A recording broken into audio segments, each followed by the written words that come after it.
അല്ലാഹുവിന്റെ റസൂൽ സല്ലല്ലാഹു അലൈഹി വസല്ലം ഏറ്റവും കൂടുതൽ നരകത്തിൽ കണ്ടതും ഇതേ പെണ്ണുങ്ങളെയാണെന്ന് പറയുമ്പോഴാണ് വിഷമം വരുന്നത്.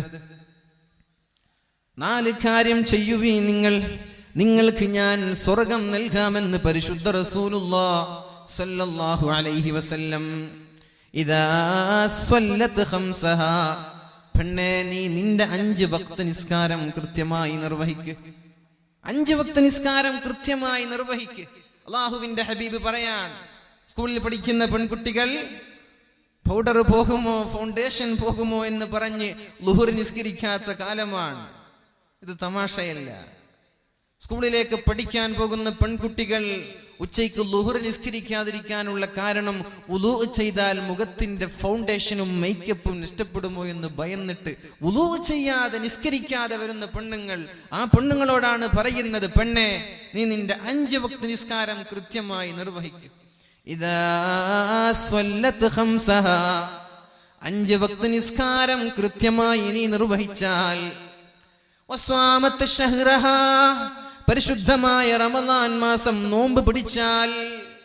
ഇവിടെയും എക്സ്ക്യൂസ് കൊടുത്തിട്ടുണ്ട്. നിസ്കാരത്തിലും എക്സ്ക്യൂസ് ഉണ്ട്, നോമ്പിലും ഇളവുണ്ട് പെണ്ണുങ്ങൾക്ക്. ഈ ഇളവുകളൊക്കെ സ്വീകരിച്ച് 5 വക്ത് നിസ്കരിച്ചു, പരിശുദ്ധ റമളാനിൽ നോമ്പ് പിടിച്ചു. പിന്നെയോ സ്വന്തം ഭർത്താവിനെ അനുസരിക്കുന്ന പെണ്ണായി നീ ജീവിച്ചാൽ, ഭർത്താവ് പറയുന്നത് പോലെ ജീവിക്കാൻ നീ തയ്യാറായാൽ, do or die, don't ask why എന്നാണ്. ഭർത്താവ് എന്ന് പറഞ്ഞാൽ തിരിച്ച് സംസാരിക്കാതെ അത് ഒബേ ചെയ്യുക, അത് അനുസരിക്കുക, അത് പെണ്ണിന്റെ ബാധ്യതയാണ്. അതങ്ങനെയാണ്. അത് ചോദ്യം ചെയ്യലല്ല, അത് പെണ്ണിന്റെ സ്വാതന്ത്ര്യത്തിന് കൂച്ചു വിലങ്ങിടലല്ല. പിതോ രക്ഷിതി കൗമാരെ, ഭർത്രോ രക്ഷിതി യൗവനെ, പുത്രോ രക്ഷിതി വാർദ്ധക്യേ, സ്ത്രീ സ്വാതന്ത്ര്യമർഹതി. കുട്ടിക്കാലത്ത് പെണ്ണിനെ സംരക്ഷിക്കുന്നത് മാതാപിതാക്കളാണ്. അതാണ് റസൂലുള്ളാഹി സ്വല്ലല്ലാഹു അലൈഹി വസല്ലം പറഞ്ഞത്. 1, 2, 3 പെൺകുട്ടികളെ ഒരാൾ വളർത്തുകയും പ്രായപൂർത്തിയായാൽ കല്യാണം കഴിച്ചു കൊടുക്കുകയും ചെയ്താൽ ആ ഉപ്പയ്ക്ക് അല്ലാഹു സ്വർഗം നൽകുമെന്ന് റസൂലുള്ളാഹി.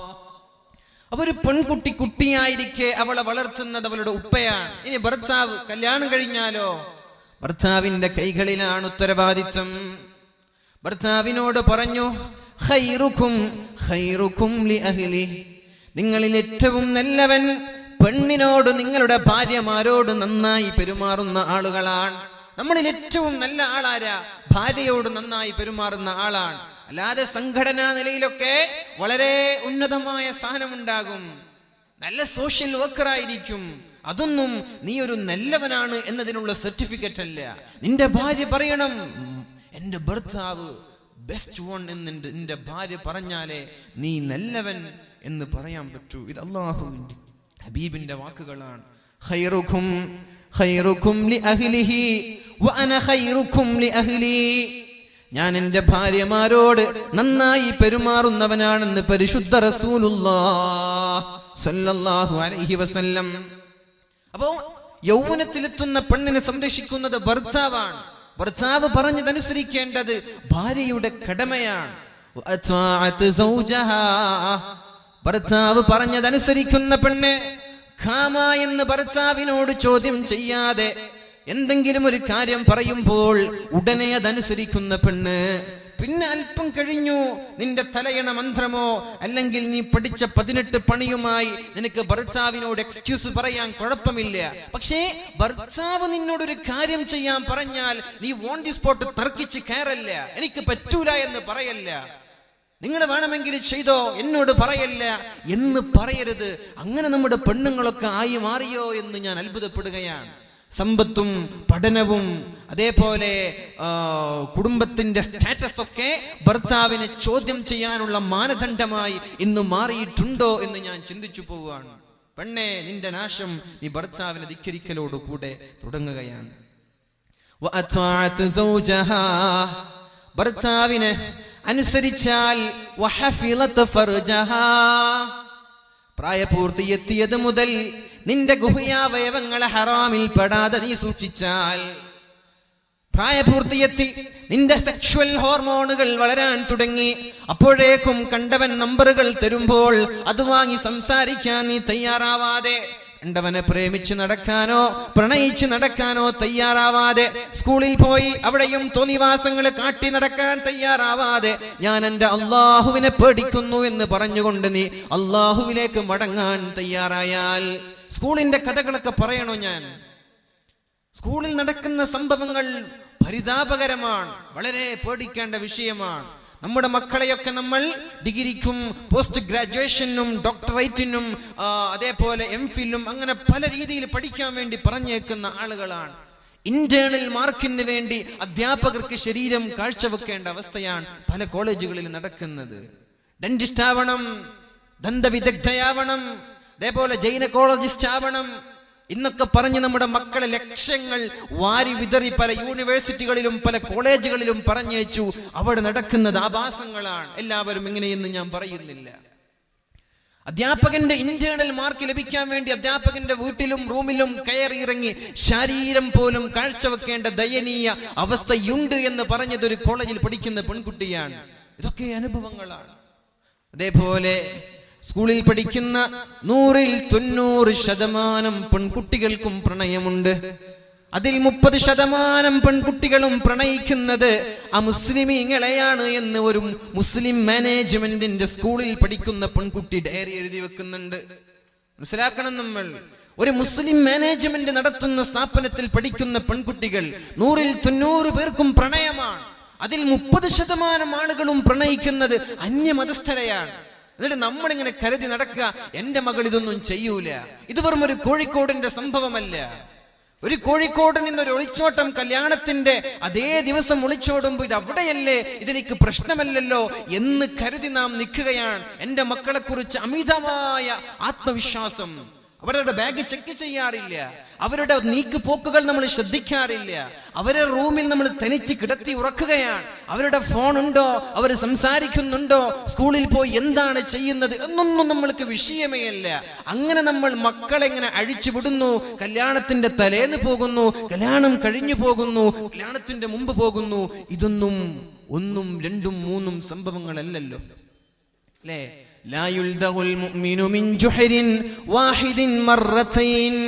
അല്ലാഹുവിന്റെ ഹബീബായ മുത്ത് റസൂലുള്ളാഹ് സ്വല്ലല്ലാഹു അലൈഹി വസല്ലം പഠിപ്പിക്കുകയാണ്, ഒരു മുഅ്മിനിനെ സംബന്ധിച്ചിടത്തോളം ഒരു മാളത്തിൽ നിന്ന് 2 പ്രാവശ്യം പാമ്പ് കടിക്കൂല എന്ന് പറഞ്ഞാൽ എന്താ? ഒരു മാളത്തിൽ നിന്ന് ഒരാൾക്ക് 2 പ്രാവശ്യം പാമ്പ് കടിച്ചാൽ അവൻ മുഅ്മിനല്ല എന്നാണ്. ഇങ്ങനെയുള്ള സംഭവങ്ങൾ, ഒളിച്ചോട്ടങ്ങളും അന്യമതസ്ഥന്റെ കൂടെ ഇറങ്ങിപ്പോകലൊക്കെ നടക്കുമ്പോ നമ്മൾ വിചാരിക്കും ഇത് ലാസ്റ്റ് വൺ, ഇത് കണ്ട ആളുകൾ പഠിച്ചല്ലോ, ഇനിയൊരു പ്രാവശ്യം ഇത് ആവർത്തിക്കില്ലല്ലോ. പയ്യന്നൂരിലൊരു മുബശ്ശിറയോ അല്ലെങ്കിൽ കോഴിക്കോട് നിന്നുള്ളൊരു സഹലയോ ഇതൊക്കെ വെറും വിരളമാണ്, ഇതിനി സംഭവിക്കില്ല എന്ന് നമ്മൾ കരുതുമ്പോഴേക്കും പിറ്റേ ദിവസം വേറൊരു വാർത്ത വരികയാണ്. അനുഭവത്തിൽ നിന്ന് പാഠം പഠിക്കാനായിട്ടില്ലേ? ഇനി എന്നാ നമ്മൾ ഇതൊക്കെ പഠിക്കുക? എന്നാണ് നമ്മൾ ഇതൊക്കെ പഠിക്കുക? ഇതൊക്കെ സംഭവിക്കുന്നത് ഓരോ ഉമ്മയുടെ മക്കളാണ്. ദീനീബോധമുള്ള കുടുംബങ്ങളിൽ നിന്നാണ് ആളുകൾ ഇറങ്ങിപ്പോകുന്നത്. ഇത് പഠിച്ചില്ലെങ്കിൽ ഇനി എന്നാ നമ്മൾ പഠിക്കുക? ലാ യുൽദഖുൽ മുഅ്മിനു മിൻ ജുഹ്രിൻ വാഹിദിൻ മർറതൈൻ ശഫീഉനാ റസൂലുള്ളാഹ്, അല്ലാഹുവിന്റെ ഹബീബായ റസൂലുള്ളാഹ് സ്വല്ലല്ലാഹു അലൈഹി വസല്ലം പഠിപ്പിക്കുകയാണ്. ഇതൊക്കെ കണ്ടിട്ടും വീണ്ടും വീണ്ടും ഇത് നമ്മുടെ സമൂഹത്തിൽ ഇത് സംഭവിക്കുന്നുവെങ്കിൽ നമ്മൾ മുഅ്മിനേയല്ല എന്നാണ് പരിശുദ്ധ റസൂലുള്ളാഹ്. വാലിന് വരുന്ന ആളുകൾക്ക് എങ്ങനെ നടന്മാരെ കാണുമ്പോൾ അവരെ കെട്ടിപ്പിടിക്കാൻ തോന്നുക, അവരെ കാണുമ്പോൾ അവർക്ക് ഷെയ്ക്ക് ഹാൻഡ് ചെയ്യാൻ തോന്നുക, അവരുടെ കൂടെ സെൽഫി എടുക്കാൻ തോന്നുക? എങ്ങനെയാണ് ഒരു വാലിന് പഠിക്കുന്ന വാലിന് വരുന്ന ഒരു പെണ്ണുങ്ങൾക്ക് അത് സാധിക്കുക? കുന്തും ഖൈറ ഉമ്മ, നിങ്ങളാണല്ലോ ഏറ്റവും നല്ല സമൂഹമെന്ന് പരിശുദ്ധ ഖുർആൻ. ലോകത്തേക്ക് നിയോഗിക്കപ്പെട്ട ഏറ്റവും ഉത്കൃഷ്ടമായ സമൂഹമാണ് നിങ്ങളെന്ന് അല്ലാഹു തആല പരിശുദ്ധമായ ഖുർആനിൽ പറഞ്ഞ നമ്മൾ സമൂഹത്തിന് അപമാനമുണ്ടാക്കല്ല, സമൂഹത്തിന്റെ പേര് നമ്മൾ ദോഷം വരുത്തല്ല. നമ്മളായിട്ട് നമ്മുടെ ദീനിനൊരു നന്മ പോലും ചെയ്യാൻ സാധിക്കുന്നില്ലെങ്കിൽ നമ്മൾ അതിനൊരു കോട്ടമുണ്ടാക്കാൻ ശ്രമിക്കല്ല. നമ്മൾ കാരണം ഒരു കോട്ടം പോലും നമ്മുടെ സമൂഹത്തിനോ നമ്മുടെ ദീനിനോ ഉണ്ടാവാൻ പാടില്ല എന്നൊരു പ്രതിജ്ഞ എടുക്കണ്ടേ നമ്മളൊക്കെ. ഹൈദരി ഫഖർ ഹേ, ഹൈദരി ഫഖർ ഹേ, ന ദൗലത്തെ ഉസ്മാനി ഹേ. മഹാനായ അലി ഇബ്നു അബീ ത്വാലിബ് റളിയല്ലാഹു അൻഹുവിനുണ്ടായിരുന്ന ആ ഒരു പട്ടിണി നിങ്ങൾക്കുണ്ടായോ? ഹൈദരി ഫഖർ ഹേ, ന ദൗലത്തെ ഉസ്മാനി ഹേ. മഹാനായ ഉസ്മാൻ തങ്ങൾക്കുണ്ടായിരുന്ന സമ്പന്നതയും നിങ്ങൾക്കുണ്ടോ? എന്നിട്ട് കവി നമ്മോട് ചോദിക്കുന്നുണ്ട്, തും മുസൽമാൻ ഹോ, നീ ഒരു മുസ്ലിമാണോ? നിന്നെ കുറിച്ച് എങ്ങനെയാണ് മുസ്ലിം എന്ന് പറയാൻ പറ്റുക? നിന്നെക്കുറിച്ചോ എന്നെക്കുറിച്ചോ ഒരു മുസൽമാനാണെന്ന് പറയാൻ പറ്റുമോ? കവി ചോദിക്കുകയാണ്, യാ അന്താസ മുസൽമാനി ഹേ, എന്ത് ബന്ധം കൊണ്ടാണ് നിന്നെ മുസൽമാൻ എന്ന് എനിക്ക് പറയാൻ പറ്റുക?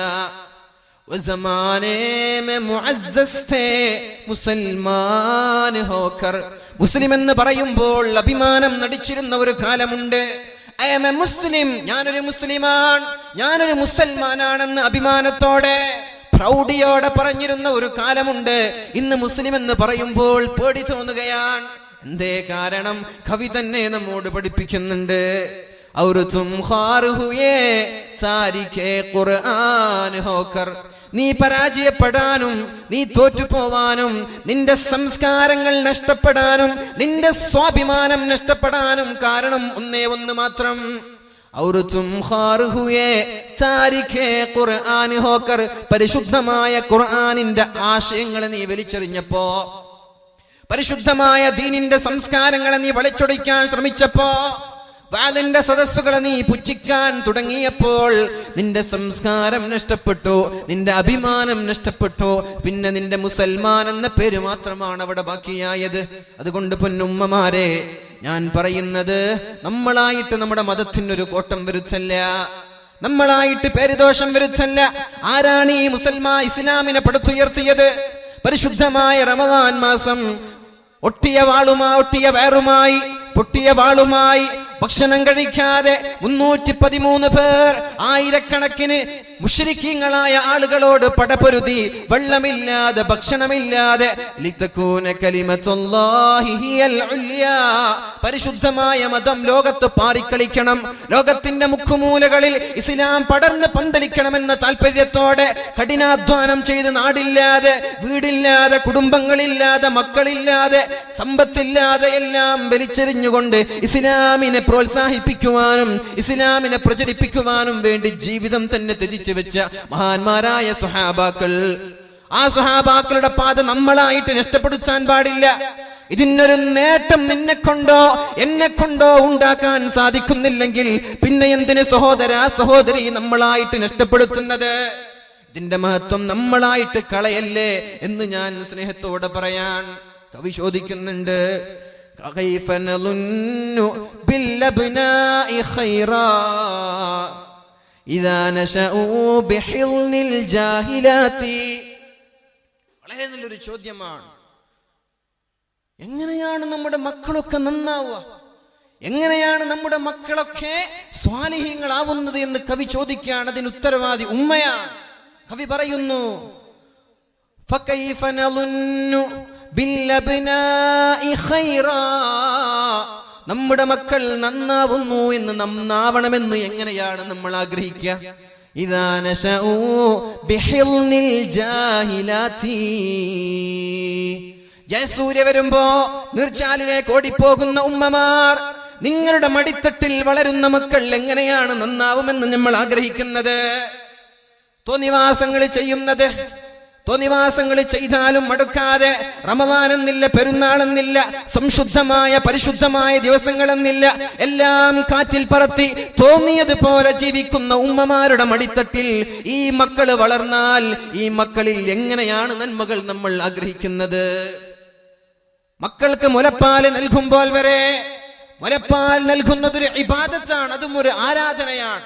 ആ സമയത്ത് വരെ വാട്സാപ്പിലും ഫേസ്ബുക്കിലും കളിച്ചുകൊണ്ടിരിക്കുന്ന ഗെയിം കളിച്ചുകൊണ്ടിരിക്കുന്ന നമ്മുടെ പെൺമക്കളുടെ മടിയിൽ നിന്ന് വളർന്നു വരുന്ന മക്കൾ എങ്ങനെയാണ് നന്നാവുന്നത് എന്ന് കവി ചോദിക്കുകയാണ്. അല്ലേ, TV കണ്ടുകൊണ്ട് മുലപ്പാല് നൽകുക, ഉളു ഇല്ലാതെ മുലപ്പാല് നൽകുക, ഗെയിം കളിച്ചുകൊണ്ട് മുലപ്പാല് നൽകുക, സോഷ്യൽ മീഡിയകളിലോ അല്ലെങ്കിൽ കാമുകന്മാരോട് കൊഞ്ചിക്കുഴഞ്ഞുകൊണ്ടിരിക്കുക മുലപ്പാല് നൽകുന്ന ഉമ്മമാർ എങ്ങനെയാണ് നമ്മുടെ മക്കൾ നന്നാവുന്നത്? കവി ചോദിക്കുന്നുണ്ട്,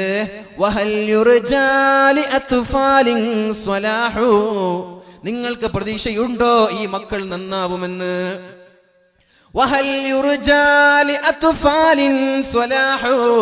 ഈ മക്കൾ നന്നാവുമെന്ന് നിങ്ങൾക്ക് തോന്നുന്നുണ്ടോ?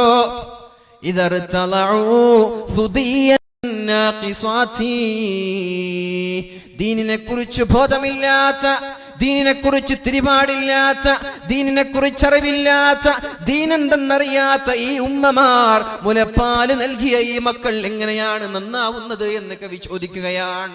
യാ അല്ലാഹ്, ഉമ്മാ, നമ്മുടെ മക്കളെങ്ങാനും നശിച്ചു പോയാൽ അതിന്റെ പൂർണ്ണമായ ഉത്തരവാദിത്വം നിങ്ങളുടെ കയ്യിലാണ്.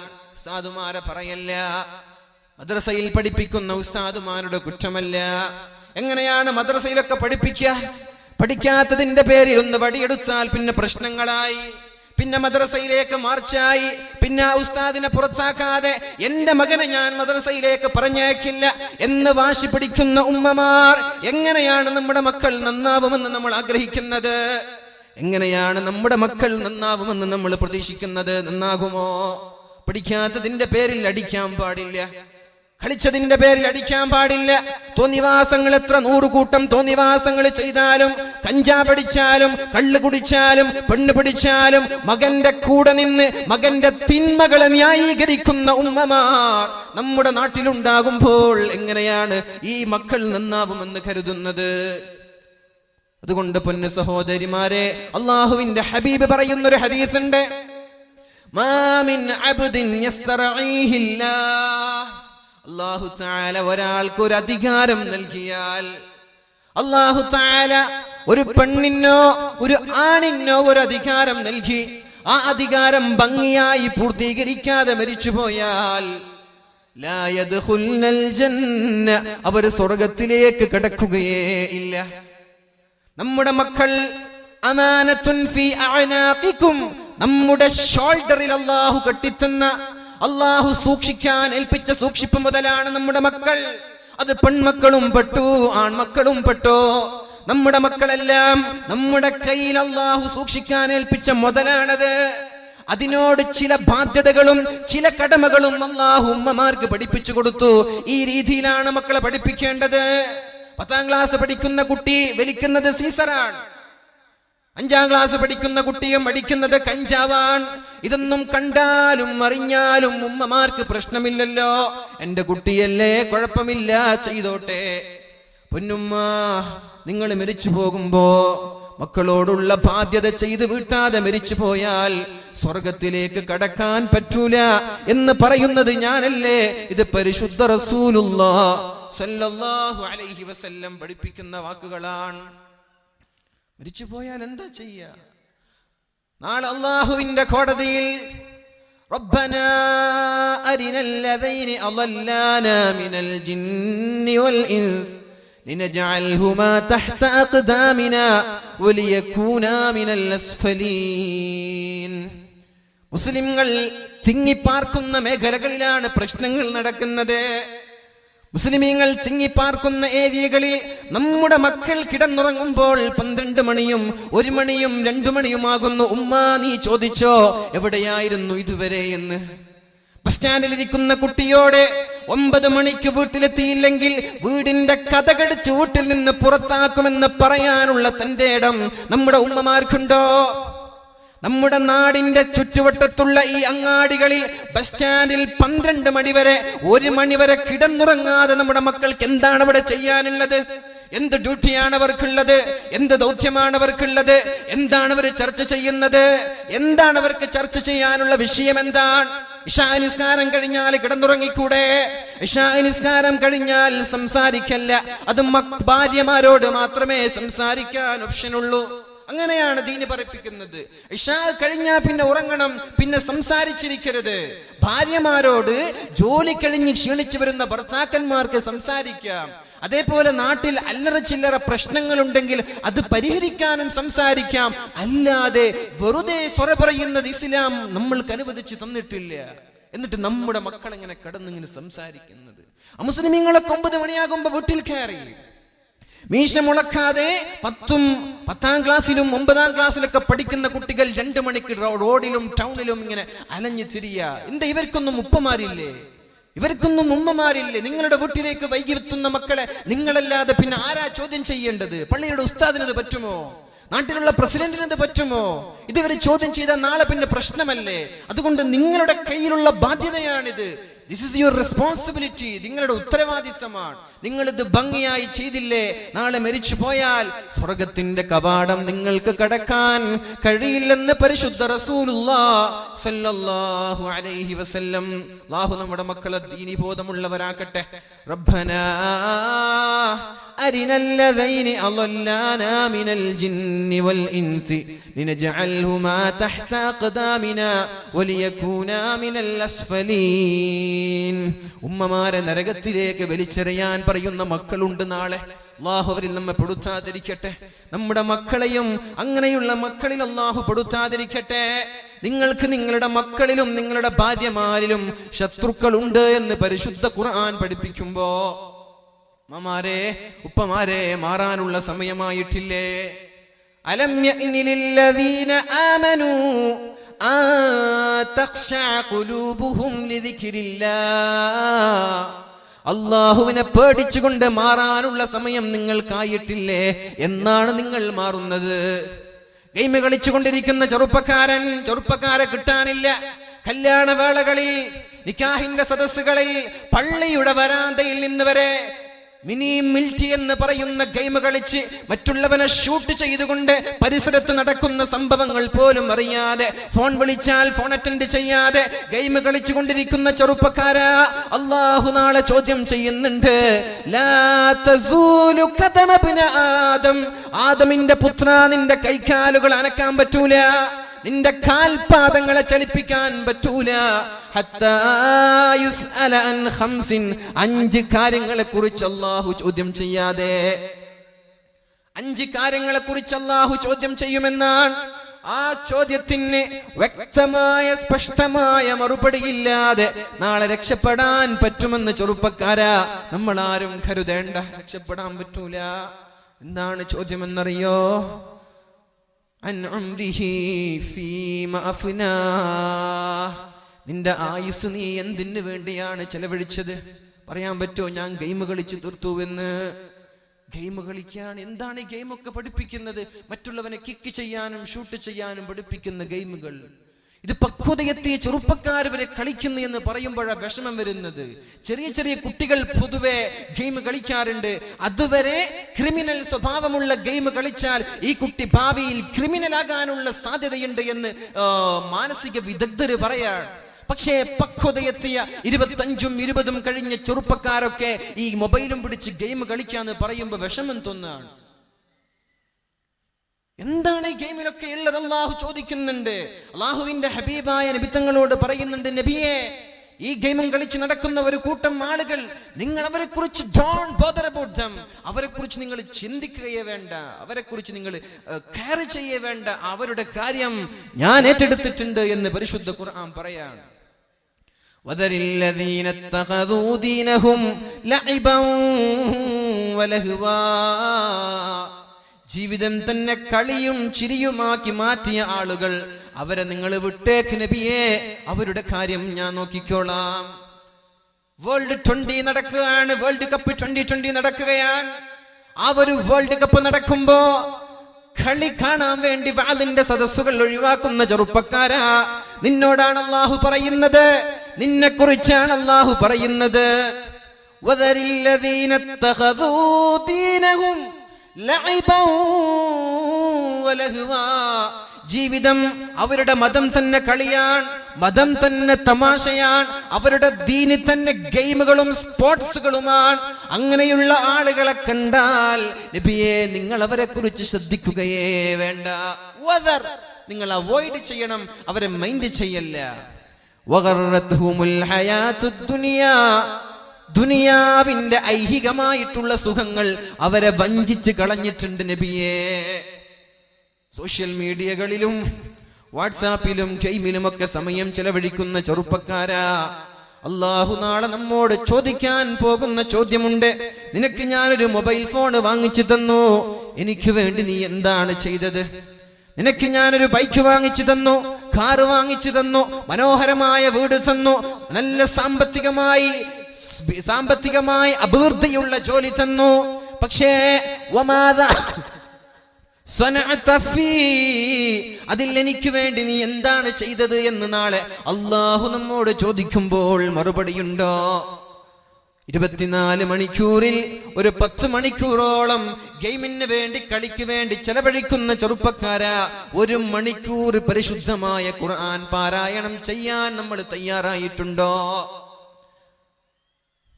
ഉണ്ടോ? ഖുർആൻ ഓതാറുണ്ടോ? പരിശുദ്ധമായ ഖുർആനിന്റെ ആപ്പുകൾ ഡൗൺലോഡ് ചെയ്ത് ഏത് സമയത്തും ബുദ്ധിമുട്ടില്ലാതെ പ്രയാസമില്ലാതെ ഖുർആൻ ഓതാൻ കൈകളിൽ സൗകര്യമുണ്ടായിരിക്കെ അതുപോലും ചെയ്യാതെ അലസന്മാരായി കളിയിൽ മാത്രം ചെലവഴിക്കുന്ന ചെറുപ്പക്കാരാ, അല്ലാഹു വെറുതെ വിടില്ല.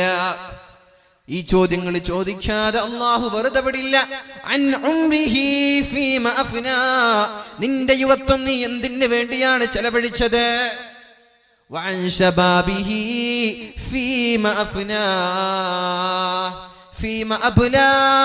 നിന്റെ യുവത്വം നീ എന്തിന് ചെലവഴിച്ചു? ഒന്നാമത്തെ ചോദ്യം നിന്റെ ആയുസ്സിനെ കുറിച്ചാണെങ്കിൽ, രണ്ടാമത്തെ ചോദ്യം അല്ലാഹു ചോദിക്കുന്നത് നിന്റെ യുവത്വത്തെ കുറിച്ചാണ്. 15 വയസ്സ് മുതൽ നിന്റെ മരണം വരെയുള്ള ഓരോ സെക്കൻഡുകളെ കുറിച്ച്, ഓരോ മിനിറ്റുകളെ കുറിച്ച്, ഓരോ ദിവസങ്ങളെ കുറിച്ച് അല്ലാഹു ചോദിക്കും. ഈ സെക്കൻഡിൽ നീ എന്താണ് ചെയ്തത്? ഇപ്പോഴെന്താണ് ചെയ്തത്? ഇന്ന സമയത്ത് എന്താണ് ചെയ്തത്? അതിന്റെ മറുപടി കഴിഞ്ഞാൽ രണ്ടാമത്തെ ക്വസ്റ്റ്യൻ വരുന്നത് നിന്റെ യുവത്വം നീ എങ്ങനെ ചെലവഴിച്ചു എന്നാണ്. 15 വയസ്സ് മുതൽ 40 വയസ്സ് വരെയുള്ള കാലയളവ് എങ്ങനെ നീ അല്ലാഹുവിന് വേണ്ടി ചെലവഴിച്ചിട്ടുണ്ടോ? മഹാനായ ഇബ്രാഹിം നബി അലൈഹിസ്സലാം തന്റെ താടിരോമം ഒന്ന് നരച്ചു വന്നപ്പോൾ ആ താടിരോമം പിടിച്ചുകൊണ്ട് പറഞ്ഞൊരു വാക്കുണ്ട്, അൽഹംദുലില്ലാഹ്, അല്ലാഹുവേ സർവസ്തുതിയും നിനക്കാണ് റബ്ബേ. എന്റെ ജീവിതത്തിൽ, എന്റെ യുവത്വത്തിൽ എന്റെ കണ്ണിന്റെ കണ്ണിമ വെട്ടുന്ന തെറ്റുപോലും ജീവിതത്തിൽ വന്നിട്ടില്ലല്ലോ. അൽഹംദുലില്ലാഹ്. ആര് പറഞ്ഞു?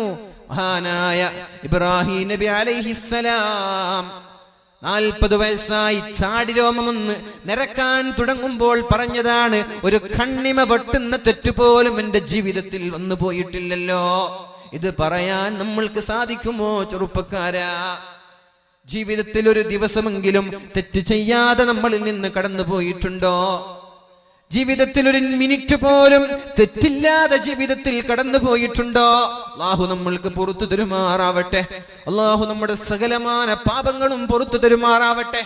ഏതായാലും ഇനിയുള്ള കാലം തോന്നിവാസങ്ങൾക്ക് മാറ്റിവെക്കാതെ, മൊബൈൽ ഫോണിലുള്ള ഗെയിമുകൾ ഡിലീറ്റ് ചെയ്ത്, തോന്നിവാസങ്ങളൊക്കെ മാറ്റിവെച്ച് അല്ലാഹുവിന് വേണ്ടി ജീവിക്കാൻ തയ്യാറാവണം. ഒരു അടിമ എങ്ങനെയാണോ മരിച്ചു പോകുന്നത് അതേപോലെയാണ് നാളെ പുനർജനിക്കുന്നത് എന്ന് പരിശുദ്ധ റസൂലുള്ളാഹി സ്വല്ലല്ലാഹു അലൈഹി വസല്ലം. എങ്ങനെയാണ് നമ്മൾ മരിച്ചു പോവാൻ? ഇങ്ങനെ തോന്നിവാസം ചെയ്ത്, വ്യഭിചാരം ചെയ്ത്, കഞ്ചാവടിച്ച്, സിസർ വലിച്ച്, കള്ള് കുടിച്ച്, തൗബയൊന്നും ചെയ്തില്ല, അങ്ങനെ മരിച്ചു പോയാൽ അതേ കള്ള് കുടിയനായിട്ടാണ് അല്ലാഹു നാളെ പുനർജനിപ്പിക്കുന്നത്. മഅദല്ലാഹ്. വ്യഭിചാരിയായി തൗബ ചെയ്തിട്ടില്ല, കണ്ട പെണ്ണിനോട് സംസാരിച്ച് നടക്കാൻ തൗബ ചെയ്തിട്ടില്ല, അങ്ങനെ മരിച്ചുപോയി എങ്കിൽ നിന്നെ നാളെ അല്ലാഹു പുനർജനിപ്പിക്കുന്നത് വ്യഭിചാരിയായിട്ടാണ്. അതുകൊണ്ട് തൗബ പെട്ടെന്ന് ചെയ്യണം. അല്ലാഹു നമ്മൾക്ക് തൗഫീഖ് ചെയ്യട്ടെ. അല്ലാഹു നമ്മുടെ പാപങ്ങളൊക്കെ പുറത്തു തരുമാറാവട്ടെ. എന്താണ് തൗബ എന്ന് പറഞ്ഞാൽ ഒരുപാട് പ്രയാസമുള്ള കാര്യമല്ലല്ലോ അത്. ഇന്നല്ലാഹ യബ്സുതു യദഹു, അല്ലാഹു അവന്റെ കരങ്ങളെ നീട്ടിവെക്കുന്നുണ്ട്. ലിയതൂബ മുസീഉൻ നഹാർ, രാത്രിയിൽ അല്ലാഹു കൈ നീട്ടിയിരിക്കുന്നത് പകലിൽ നമ്മൾ ചെയ്തു പോയ പാപങ്ങൾ അല്ലാഹുവിനോട് ഒരാൾ ദുആ ചെയ്യുമ്പോൾ അത് പുറത്തു കൊടുക്കാൻ വേണ്ടി കാത്തിരിക്കുന്നുണ്ടെന്ന് റസൂലുള്ളാഹി സ്വല്ലല്ലാഹു അലൈഹി വസല്ലം.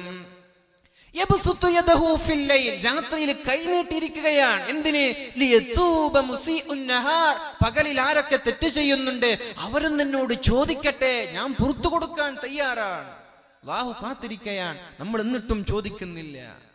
നമ്മള് ചോദിച്ചിട്ടും 1000 ചോദിച്ചാൽ 10 തരുന്ന ആളുടെ പിന്നാലെയാണ്. ലക്ഷങ്ങൾ ചോദിച്ചാൽ 1000 കൊടുക്കുന്ന ആളുകളുടെ പിന്നാലെയാണ്. 10 ചോദിക്കുമ്പോ 1000 തരുന്ന റബ്ബിനെ നമ്മൾക്ക് വേണ്ട. ഉദ്ഉനി അസ്തജിബ് ലക്കും, നിങ്ങൾ എന്നോട് ദുആ ചെയ്യുവീൻ, ഞാൻ നിങ്ങൾക്ക് ഉത്തരം നൽകാമെന്ന്. വനഹ്നു അഖ്റബു ഇലൈഹി മിൻ ഹബ്ലിൽ വരീദ്, അവന്റെ കണ്ടനാളിയേക്കാളും അവനിലേക്ക് അടുത്തവനാണ് ഞാൻ. ഇന്നല്ലാഹ യബ്സുതു യദഹു ഫിന്നഹാർ, പകലിൽ അല്ലാഹു കൈനീട്ടിയിരിക്കുന്നത് രാത്രികളിൽ ചെയ്ത തെറ്റിന് അല്ലാഹുവിനോട് തൗബ ചെയ്യുന്ന ആളുകൾക്ക് പുറത്തു കൊടുക്കാൻ വേണ്ടിയാണ്. ചുരുക്കി പറഞ്ഞാൽ അല്ലാഹു അവന്റെ കരങ്ങൾ ഇങ്ങനെ നീട്ടിക്കൊണ്ട് കാത്തിരിക്കുന്നുണ്ട്. തെറ്റ് ചെയ്ത ആളുകളൊക്കെ ഒന്ന് തൗബ ചെയ്ത് മടങ്ങാൻ വേണ്ടി അല്ലാഹു നമ്മൾക്ക് അവസരം തരികയാണ്. എല്ലാ ദിവസവും കടൽ അല്ലാഹുവിന്റെ സമീപത്തേക്ക് ചെല്ലുന്നു, സമുദ്രങ്ങളെല്ലാം അല്ലാഹുവിന്റെ സമീപത്തേക്ക് ചെല്ലുന്നു. എന്നിട്ട് അല്ലാഹുവിനോട് പറയുന്നു, യാ റബ്ബി ദഅനി, എന്റെ റബ്ബേ എന്നെ വിടണം, ഞാൻ ഈ തോന്നിവാസികളായ താന്തോന്നികളായ ആളുകളെ കൊന്നുകളയട്ടെ, മുക്കിക്കളയട്ടെ. കടലിന്റെ തിരമാലകൾ സുനാമി കണക്കെ 120-200 കിലോമീറ്റർ പെർ ഹവർ വേഗത്തിൽ സഞ്ചരിക്കുന്ന ഭീമാകാരമായ തിരമാലകളായി, സുനാമികളായി, വെള്ളപ്പൊക്കമായി ഞാൻ മുസ്ലിമീങ്ങളായ ആളുകളെ ഒന്നടങ്കം നശിപ്പിക്കട്ടെ. എന്തേ കാരണം എന്നറിയോ? അഖല മിൻ റിസ്ഖിക വലം യശ്കുറുക, നിന്റെ ഭക്ഷണമാണ് അവർ കഴിക്കുന്നത്, പക്ഷേ നിനക്ക് നന്ദി ചെയ്യുന്നില്ല. നിന്റെ ഭക്ഷണം കഴിക്കാൻ, നീ നൽകിയ ആരോഗ്യം, നീ നൽകിയ സമ്പത്ത്, ഇതൊക്കെ നമ്മൾ സുഖിച്ച് അടിച്ചു പൊളിച്ച് ജീവിച്ചിട്ട് അല്ലാഹുവിന് ശുക്ർ ചെയ്യാൻ നമ്മൾ തയ്യാറല്ല. അല്ലാഹുവിന്റെ റസൂൽ സല്ലല്ലാഹു അലൈഹി വസല്ലം പറഞ്ഞ വാക്കുകൾ ഓർമ്മയുണ്ടല്ലോ. ഏതെങ്കിലും ഒരു പെണ്ണോ ഏതെങ്കിലും ഒരാണോ അന്യ പുരുഷന്റെയോ അന്യ സ്ത്രീയുടെയോ ഷോൾഡറിൽ ഒന്ന് തട്ടി, അത് വികാരമുണ്ടാവട്ടെ വികാരമില്ലാതായിക്കട്ടെ, അങ്ങനെ തട്ടുന്നതിനേക്കാളും അവന് ഭേദം ചളിയിൽ കാഷ്ടം കടിച്ചുകൊണ്ടിരിക്കുന്ന പന്നിയെ കെട്ടിപ്പിടിക്കലാണെന്ന് മുത്തു റസൂലുള്ളാഹി സ്വല്ലല്ലാഹു അലൈഹി വസല്ലം. പിന്നെ എങ്ങനെയാണ് തൊട്ടുരുമ്മി നിൽക്കാനും തൊട്ടുരുമ്മി നടക്കാനും നമ്മൾക്ക് കഴിയുന്നത്, നമ്മൾക്ക് ധൈര്യം വരുന്നത്? ഇതൊക്കെ അല്ലാഹുവിന്റെ ഹബീബിന്റെ വചനങ്ങളല്ലേ? ഇതൊക്കെ അല്ലാഹുവിന്റെ ഹബീബ് പഠിപ്പിച്ച വാക്കുകളല്ലേ? ഇതിനെ തിരസ്കരിക്കാൻ നമ്മൾക്ക് പറ്റുമോ? ഇത് ഇല്ല എന്ന് പറയാൻ പറ്റുമോ? ഇതിനെ നിഷിദ്ധത്തിന് തടയാൻ നമ്മൾക്ക് പറ്റുമോ? ഇല്ലല്ലോ. ഇതൊക്കെ സംഭവിച്ചു കൊണ്ടിരിക്കെ ഓരോ ആളുകളും അല്ലാഹുവിന്റെ സൃഷ്ടികൾ വന്നുകൊണ്ട് അല്ലാഹുവിനോട് പറയുന്നുണ്ട്, യാ റബ്ബ്, എന്റെ റബ്ബേ എന്നെ വിടണം, ഞാൻ ഈ മനുഷ്യന്മാരെ നിന്റെ സമ്പത്ത് ഉപയോഗിച്ച്, നിന്റെ ആരോഗ്യം ഉപയോഗിച്ച്, നീ നൽകിയ ഭക്ഷണം ഉപയോഗിച്ച്, എല്ലാ സുഖങ്ങളും ആസ്വദിച്ച് ജീവിച്ച് നിനക്ക് വേണ്ടി ശുക്ർ ചെയ്യാനോ പരിശുദ്ധമായ ഖുർആനിന്റെ ആയത്തുകൾ ഓതാനോ തയ്യാറാവാത്ത ഇവരെ ഞാനൊന്ന് മുക്കിക്കളയട്ടെ അല്ലാഹ്. രണ്ടാമത് വരുന്നത് പർവ്വതങ്ങളാണ്. പർവ്വതങ്ങൾ ഒരുമിച്ച് കൂടുന്നു, എന്നിട്ട് വരുന്നു, യാ റബ്ബ് ദഅനി, അല്ലാഹുവേ എന്നെയും വിടണം, ഞാൻ അവരെ കഷ്ണങ്ങളായി അവരുടെ ശരീരത്തിൽ മറിഞ്ഞു വീണ് ഞാൻ നശിപ്പിക്കട്ടെ.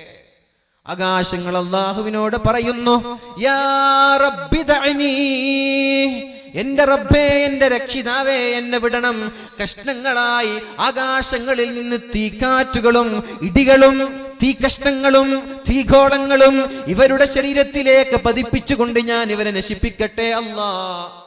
ഭൂമി ചോദിക്കുകയാണ്, അല്ലാഹുവേ ഇവരെയൊക്കെ ഞാൻ വിഴുങ്ങിക്കൊണ്ട് കളയട്ടെ എന്ന്. എല്ലാ ദിവസവും ഈ സകലമാന പ്രതിഭാസങ്ങളും അല്ലാഹുവിന്റെ മുമ്പിൽ ചെല്ലുന്നുണ്ട്. അല്ലാഹു പറയുന്ന മറുപടി അറിയോ? ദഅനി വ മഖ്ലൂഖാതി യാ മഖ്ലൂഖാതി, എന്റെ സൃഷ്ടികളെ, പർവ്വതമേ, സമുദ്രമേ, ആകാശമേ, ഭൂമിയെ, നിങ്ങളാണോ ഈ മനുഷ്യന്മാരെ സൃഷ്ടിച്ചതല്ലല്ലോ, ഞാനല്ലേ. നിങ്ങളാണോ സൃഷ്ടിച്ചത്? നിങ്ങളായിരുന്നുവെങ്കിൽ ലറഹിംതുമൂഹും, നിങ്ങൾ അവരോട് കാരുണ്യം കാണിക്കുമായിരുന്നു. നിങ്ങളല്ലല്ലോ മനുഷ്യന്മാരെ സൃഷ്ടിച്ചത്. നിങ്ങളായിരുന്നുവെങ്കിൽ നിങ്ങൾ അവരോട് കാരുണ്യം കാണിക്കുമായിരുന്നു. എന്നാൽ ഇവരെയെല്ലാം സൃഷ്ടിച്ചത് ഞാനാണ്. ഞാൻ ഇവരോട് കാരുണ്യം കാണിക്കുന്നുണ്ട്. ഇവര് തൗബ ചെയ്തുകൊണ്ട് എന്റെ അടുത്തേക്ക് കടന്നു വരട്ടെ. അയ്യുഹത്തായിബൂൻ മർഹബൻ ബിക്കും, നിങ്ങൾ തൗബ ചെയ്ത് ഇങ്ങോട്ട് വരൂ, നിങ്ങളെ സ്വീകരിക്കാൻ ഞാൻ തയ്യാറാണെന്ന് പരിശുദ്ധ റസൂലുള്ളാഹ് സല്ലല്ലാഹു അലൈഹി വസല്ലം. അതുകൊണ്ട് തൗബ ചെയ്ത് അല്ലാഹുവിലേക്ക് മടങ്ങണം. അസ്തഗ്ഫിറുല്ലാഹൽ അലീം, അസ്തഗ്ഫിറുല്ലാഹൽ അലീം, അസ്തഗ്ഫിറുല്ലാഹൽ അലീം ചൊല്ലിക്കൂടെ? അല്ലാഹുവേ, ഇനി ഞാൻ തെറ്റ് ചെയ്യില്ലെന്ന് ഒന്ന് പ്രതിജ്ഞയെടുത്തുകൂടെ? ഇനി ഞാൻ തോന്നിവാസങ്ങൾക്കില്ല, ഇനി ഞാൻ തെറ്റുകൾക്കില്ല, ഇനി ഞാൻ പ്രണയങ്ങൾക്കില്ല, ഇനി ഞാൻ കള്ള് കുടിക്കാനോ സിസർ വലിക്കാനോ കഞ്ചാപടിക്കാനോ ഞാനില്ല റബ്ബേ. നിന്റെ വിളികൾക്കുത്തരം നൽകാൻ ഞാനിതാ തയ്യാറായിട്ടുണ്ട് റബ്ബേ എന്ന് പറഞ്ഞുകൊണ്ട് അല്ലാഹുവേ, ഞാനിതാ നന്നായിരിക്കുകയാണ്. കഴിഞ്ഞുപോയ പാപങ്ങളെ നീ പുറത്തു തരണേ അല്ലാഹ്. ഇനിയുള്ള കാലം ഞാൻ തെറ്റ് ചെയ്യില്ല റബ്ബേ എന്ന് പറഞ്ഞുകൊണ്ടൊരു 100 ഇസ്തിഗ്ഫാർ ചൊല്ലിക്കൂടെ? മഹാനായ ഉമർ ഇബ്നു അബ്ദുൽ അസീസ് റളിയല്ലാഹു അൻഹു ലോകം കണ്ട പ്രശസ്തനായ ഭരണാധികാരിയാണ്. അദ്ദേഹം ലോകത്തോട് വിട പറഞ്ഞു പോയി. അദ്ദേഹത്തിന്റെ സ്വപ്നം കാണുകയാണ് അദ്ദേഹത്തിന്റെ സുഹൃത്ത്. അദ്ദേഹത്തോട് ചോദിച്ചു, നിങ്ങൾ ഒരുപാട് സൽക്കർമ്മം ചെയ്ത ആളുകളാണല്ലോ, കയ്യിലുണ്ടായിരുന്ന സമ്പത്തെല്ലാം ഇസ്ലാമിൽ ജീവിച്ചിരിക്കെ മുസ്ലിമീങ്ങളുടെ നന്മയ്ക്ക് വേണ്ടി, നാനോന്മുഖ പുരോഗതിക്ക് വേണ്ടി, പാവങ്ങളെ കല്യാണം കഴിച്ചു കൊടുക്കാൻ വേണ്ടി, പാവങ്ങളുടെ വിശപ്പകറ്റാൻ വേണ്ടി നിങ്ങളുടെ കൈകളിലുണ്ടായിരുന്ന സമ്പത്ത് നിങ്ങൾ ചെലവഴിച്ചിരുന്നുവല്ലോ. അതുപോലെ കാലാകാലം നോമ്പ് പിടിച്ചു നടന്ന ആളല്ലേ നിങ്ങൾ? കീറിത്തുന്നിയ വസ്ത്രങ്ങൾ ധരിച്ചു നടന്ന ആളല്ലേ നിങ്ങൾ? നിങ്ങളുടെ ഖബറിൽ നിങ്ങൾക്ക് ഏറ്റവും ഉപകാരമുള്ള അമൽ ഏതായിരുന്നു എന്ന് മഹാനായ ഉമർ ഇബ്നു അബ്ദുൽ അസീസ് റളിയല്ലാഹു അൻഹുവിനോട് ചോദിച്ചപ്പോ ഉമർ തങ്ങൾ പറഞ്ഞ മറുപടി അൽ ഇസ്തിഗ്ഫാർ, ഞാൻ ദുനിയാവിൽ ചെയ്ത അസ്തഗ്ഫിറുല്ലാഹ്, എന്റെ ജീവിതത്തിൽ ഞാൻ ചൊല്ലിയ ഇസ്തിഗ്ഫാർ എനിക്ക് വല്ലാതെ ഉപകാരം നൽകിയിട്ടുണ്ട്. അതുകൊണ്ട് വയസ്സന്മാരോടും ചെറുപ്പക്കാരോടും ചെറുപ്പക്കാരികളോടൊക്കെ നിങ്ങളുടെ ചുണ്ടുകൾ ചലിക്കട്ടെ. ചുങ്ങം തിന്നിട്ടല്ല നിങ്ങളുടെ ചുണ്ടുകൾ നനയേണ്ടത്. നിങ്ങളുടെ നാവുകൾ ചലിക്കേണ്ടത് ചുങ്ങം ചയച്ചിട്ടല്ല. എങ്ങനെ ചലിക്കണം? എങ്ങനെ നനയണം? ലാ യസാലു ലിസാനുക റത്ബൻ ബിദിക്രില്ലാഹ്, അല്ലാഹുവിന് വേണ്ടി ദിക്ർ ചൊല്ലിക്കൊണ്ട് നിങ്ങളുടെ നാവുകൾ നനയട്ടെ എന്ന് പരിശുദ്ധ റസൂലുള്ളാഹ്. അതുകൊണ്ടൊരു 100 ഇസ്തിഗ്ഫാർ ചൊല്ലിക്കൂടെ? അസ്തഗ്ഫിറുല്ലാഹൽ അലീം അവിടെ ഒരു 10 പ്രാവശ്യം ചൊല്ലി എല്ലാവരും ഉഷാറായിട്ട്. അസ്തഗ്ഫിറുല്ലാഹൽ അലീം. എണീറ്റിക്കണോ? ആണുങ്ങൾക്ക് എണീറ്റിക്കണോ? ഒന്ന് എണീറ്റ് എന്നിട്ട് ഇരുന്നോളൂ. ഏതായാലും അസ്തഗ്ഫിറുല്ലാഹൽ അലീം.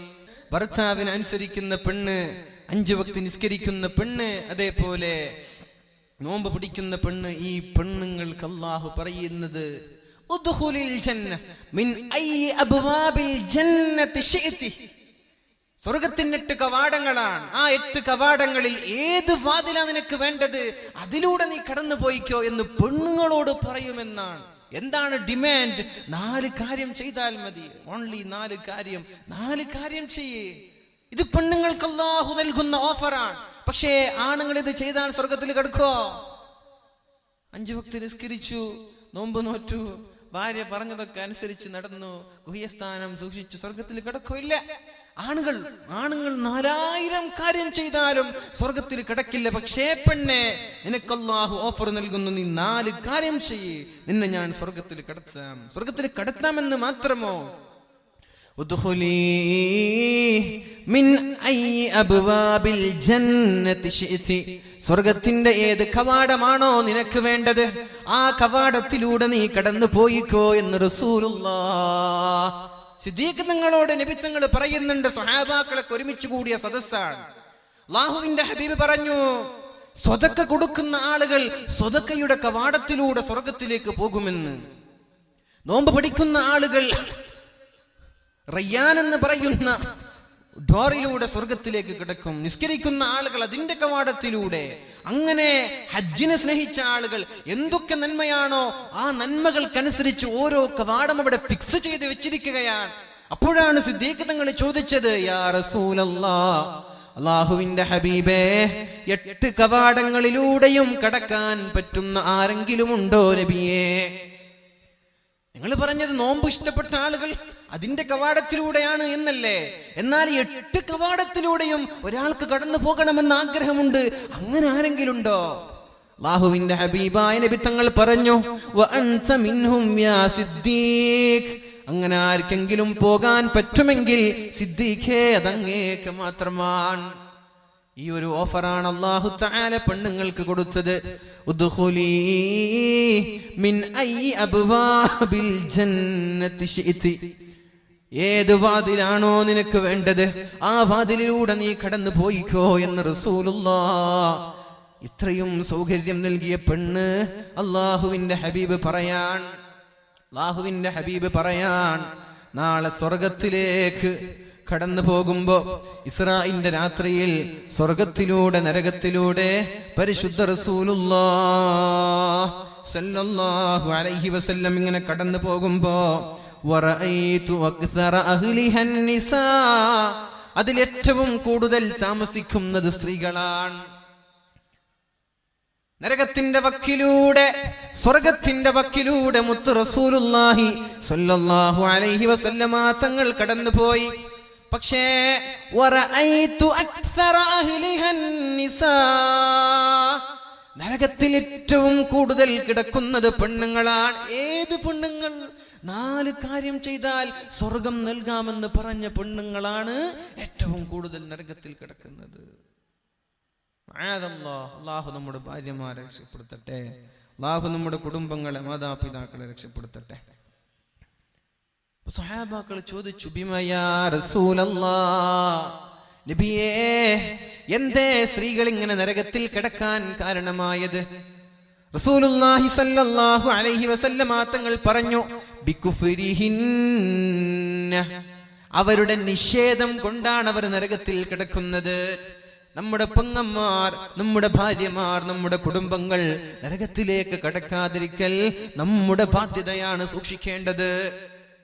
നമ്മുടെ പെങ്ങൾ നരകത്തിൽ കടക്കാൻ പാടില്ല.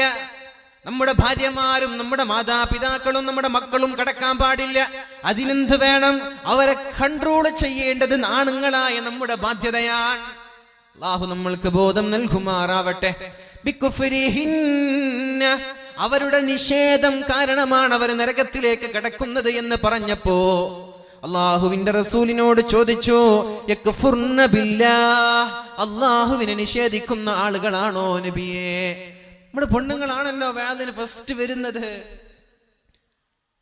സാധേ ആണുങ്ങളില്ലെങ്കിൽ നിങ്ങൾ വിഷമിക്കേണ്ട, ഇഷ്ടംപോലെ പെണ്ണുങ്ങളുണ്ട് എന്നാണ് സംഘാടകർ പല സ്ഥലത്തും പറയാറ്.